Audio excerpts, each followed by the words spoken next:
Today we are going to talk about to reserve or not reserve a lounger on the pool deck of a cruise ship. Also, Harbor Maine, some things I think that you need to be aware of if you have a New England cruise or are looking to book a New England cruise with Bar Harbor on the itinerary. P&O Cruises is coming to the rescue, so I'll tell you all about that. We've got an extension of one of Princess's very popular booking promos and lots more, so let's go ahead and get started.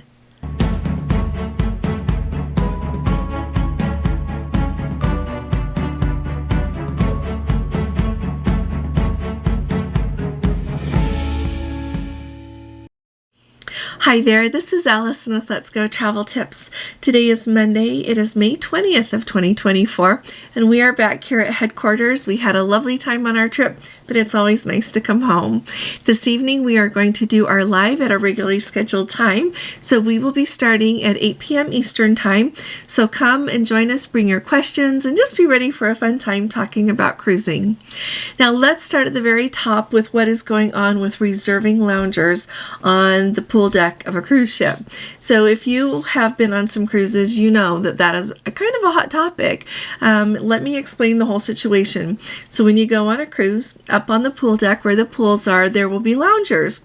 Some people just come and they sit down, they enjoy the lounger while they are wanting to use the lounger. They'll maybe leave for short periods of time to go get a drink, do something they need to take care of, and they'll be right back and continue to enjoy the lounger. Then you've got other people who will get up early in the morning, or when they see one open, they'll lay their towel out and then they'll leave for a long time. And they'll just come back and forth maybe if they decide they want to use that lounger throughout the day. But they'll just think that it can sit there unoccupied for the whole day for the most part, except for when they want to use it. And a lot of people that want to use the loungers don't like that approach, and I kind of happen to agree with them because it's really hard for everybody. If everybody reserves one and they're not using it, then it's just a waste of the space, and no one should just get to reserve it for the whole time, right? Especially if they're not using it. And so Princess Cruises has started, and this is the first time I have seen this notice. A Let's Go family member on the Enchanted Princess this week was kind enough to post this in our Facebook group. It is an actual notice that was brought to the cabin, and let me tell you what it says. It says, looking to relax by the pool, we have plenty of loungers available. Please be advised that we do not allow the reservation of loungers. If we notice loungers are unoccupied for an extended period, we will remove your items and place them in the cabana on deck 16 midship by the ping pong tables. And then it goes on to say, looking to enjoy the beach ashore, we will have pool towels readily available on deck for midship and forward. That's usually where they have the gangways open when you're getting off the ship on a port day. It says, please ensure that you are only taking one towel and that you return it back to the ship. I think this is a great way to do it. So if you're someone and you've got your items and you've left them on your lounger and you go somewhere and something else takes your attention, then someone else will be able to use your lounger if you don't come back for a while, and you'll know exactly where to find your belongings.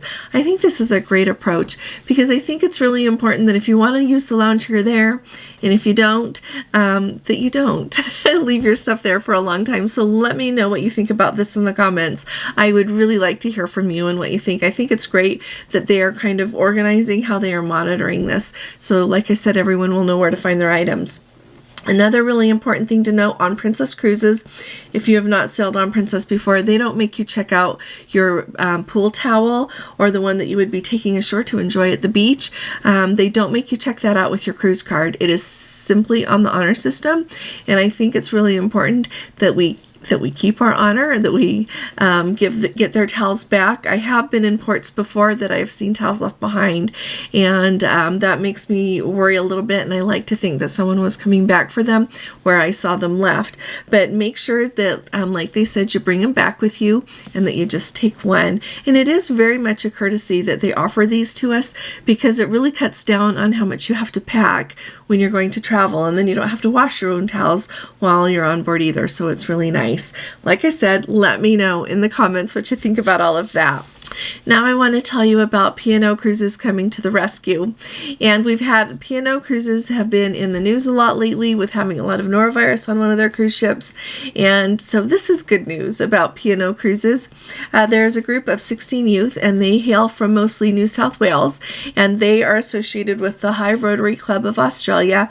And they had been, along with their advisors, on the island of Vanuatu, offering service to do with medical clinics and trying to help take good care of people that live there. Well, the airlines that they had booked their flights home with suddenly canceled the flights, and these people had no way to get off the island to go back home again. And so P&O Cruises came to the rescue, and they are picking everyone up. They picked them up on Friday on the 17th, and they get to have a stop at the beautiful Mystery Island, and then they will be taking them back home again. So I just thought that was a happy story. With all of the sad stories or stressful stories we hear about cruising, I thought that we deserved a happy one in here. So just wanted to let you know about that. Now, Princess has been running the promo back when they announced their South America cruises for 2026, which would be South America and Antarctica. They said that you needed to book by May 31st of 2024 to take advantage of that amazing onboard credit offer. Well, they have extended that, and now you have until July 31st to book those cruises and take advantage of getting that amazing onboard credit offer. So I just thought I would let you know that. We've got an Antarctica group cruise that we are going to do January 25th of 2026. It is 17 days long, so we end on, I believe it's February 11th. It's round trip from Buenos Aires, and you get 4 days of scenic cruising in Antarctica, as well as a lot of amazing stops along the way. So join us. Send me an email if you'd like to join us.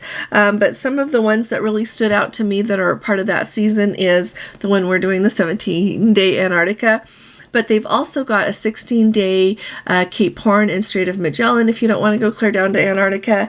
And they have got a 20 days Andes and South America cruise, and a lot more. So if you're interested in South America with Princess, send me an email and I'm delighted to help you.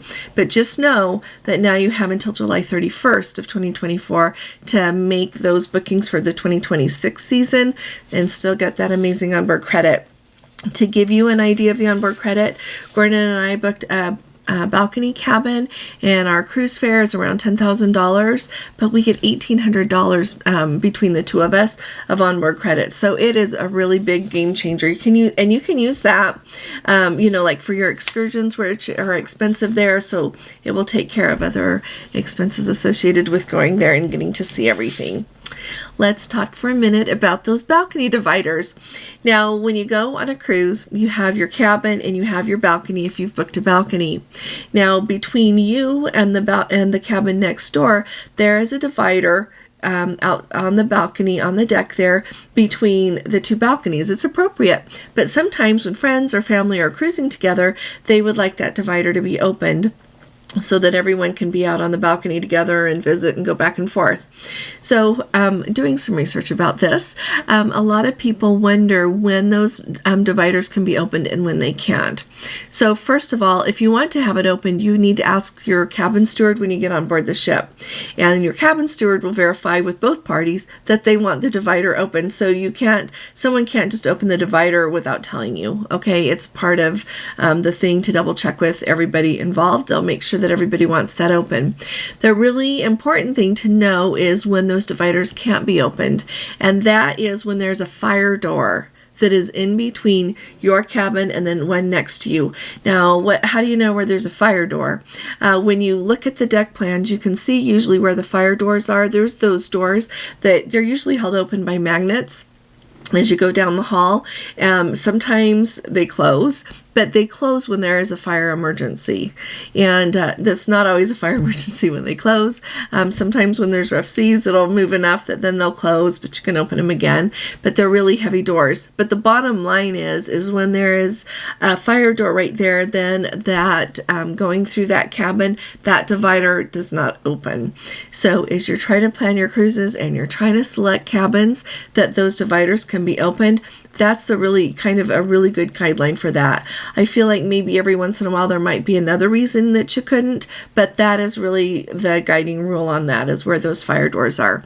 So I hope that helps you out. I have sailed before and had the divider open when my sister and her husband have gone with Gordon and I. We have opened that, and it's really fun. We did it on our very first cruise. We went to Alaska, and it was really fun having that open. On Glacier Bay Day, we enjoyed it, and we enjoyed, also going up on top. You have to see Alaska from all the angles, and a lot of other places too. But just thought that would help you when you're thinking about your balcony dividers. If you haven't subscribed to our channel, will you please hit that subscribe button? It really helps our channel out, and we so appreciate your support. If you appreciate my videos, would you please give this video a thumbs up? That really helps us out as well. Thanks again. Let's talk about Bar Harbor, Maine for just a minute and what the fuss is. So Bar Harbor, Maine is absolutely beautiful. It is beautiful from the ocean as you sail up and you look at the whole panorama. It is beautiful as you drive in. It is beautifully situated, but they are trying to cut back on the number of cruise ships that they allow to come into port, not only on one day, but overall, they don't want quite as many. So here and there, I am hearing of different New England cruises this fall that are having the Port of Bar Harbor removed. And so just because when you booked your cruise, it said that you were going to Bar Harbor, it doesn't necessarily mean that you are going there now. And so keep an eye on your itinerary, but also keep in mind that if you have a cruise booked for next year, just because it says Bar Harbor on it then, it doesn't necessarily mean you're going to get to go. This is just strictly a heads up thing because Princess has had some of their itineraries change, and I've noticed some other cruise lines have had a few change, not across the board, like not having any visits to Bar Harbor, but some of those itineraries are quietly changing, and thought I would just put that out there so that you would have it on your radar. If you are someone that really wants to see Bar Harbor, here's a thought I had. It is absolutely beautiful to drive there. It is located close to Acadia National Park. It is really truly the port stop to visit Acadia National Park. It is too far to drive there, like from Portland and some other of the stops. And so if you want to see that whole region, it's good to drive there.